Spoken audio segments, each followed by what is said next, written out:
Hi everyone, hope you're doing well from wherever you're watching this channel, depending on your time zone. Now, tomorrow is Saba Saba Day, and this is a day that Azimio la Umoja has called all Kenyans to come out in their numbers and show the country, the world, and this William Ruto government that they are so much angry, bitter, and upset on how they are running the economy of Kenya. The demonstration we are going to have is all about the punitive tax that was passed by the National Assembly, which William Ruto also penned his signature on. That alone means it's a drum full of poison ready for Kenyans. It is not promising anything. But again, William Ruto was very clever. He was bringing this bill at a time when Kenyans are also harvesting. But the reality remains that above all, this one is going to be a short term in terms of what you have harvested so that you can have ugali on your table, but in long term, it is going to go for 1 year. At the end of that, people are going to suffer. That's the reality. So in as much all this is happening, it is very clear that William Ruto is no longer in the country. He is out. As of now, he is in Comoros. He will be going elsewhere. And in a period of 3 days, he will be back. So that means tomorrow you will be watching the demonstration in this country away from very far position.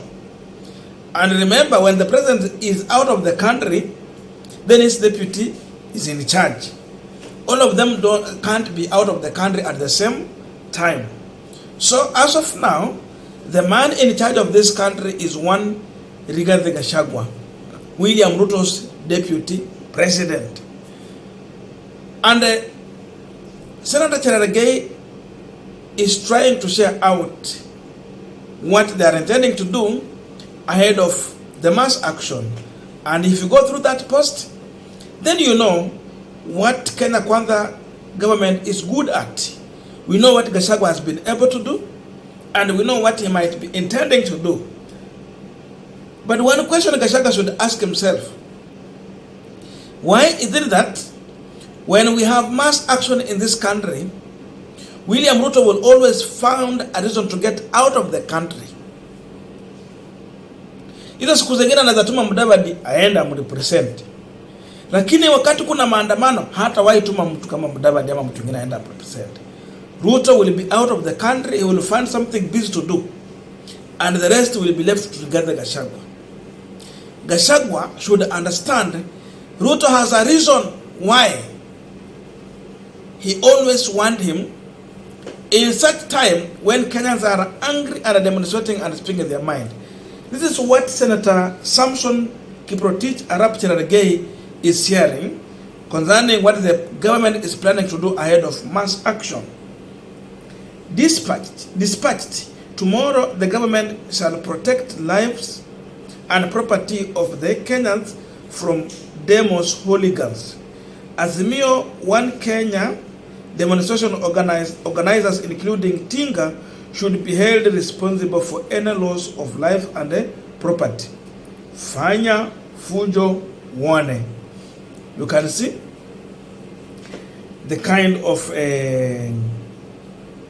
dispatch you are seeing there, police and all those things ahead of mass action. So it tells you that he's a kind of trying to threaten Kenyans ahead of mass action, so that maybe you have a second thought about it, or just to intimidate you, so that maybe you don't come out in your numbers, or you don't come out to speak your mind. But again, it's the reality. They might be planning a brutal approach toward Kenyans during this mass action, because that has been what Gachagua is good at. But then, what should Kenyans do on Saba Saba Day? Should they buy into the fear from UDA side, or what should they do? That's a question. As we continue this discussion, just a quick request for those who are watching and you have not subscribed, please consider subscribing. To our returning subscribers, I must say thank you so much. And again, to all our viewers, please give this video a thumbs up. Thank you so much, and back to this discussion. Ladies and gentlemen, to describe what is happening in this country, we just want to use this photo, and I know many Kenyans have shared this photo on social media. If you check on this photo, you will see people are celebrating. Kuna chicken iko pale, wako na all kinds of drinks they can have. There is money around them, and the question is, if the people stand, the party is over. If the people stand, the party is over. This is a table, and under the table, it is people who are on their knees, and the table is on their back. So it means they are the one holding the table. For the party to continue, they have to remain on their knees with their hands down. When they stand, this party will be over. No one is going to enjoy. This is what is happening exactly in this country. For the party in Kenya Kwanza government to continue, people must continue being on their knees. For this party to continue, the table must continue to be there. But at the time when the people will stand, that's the time this table is going to go down. The party will be over, because now these people will have nothing to continue to celebrate. As simple as that.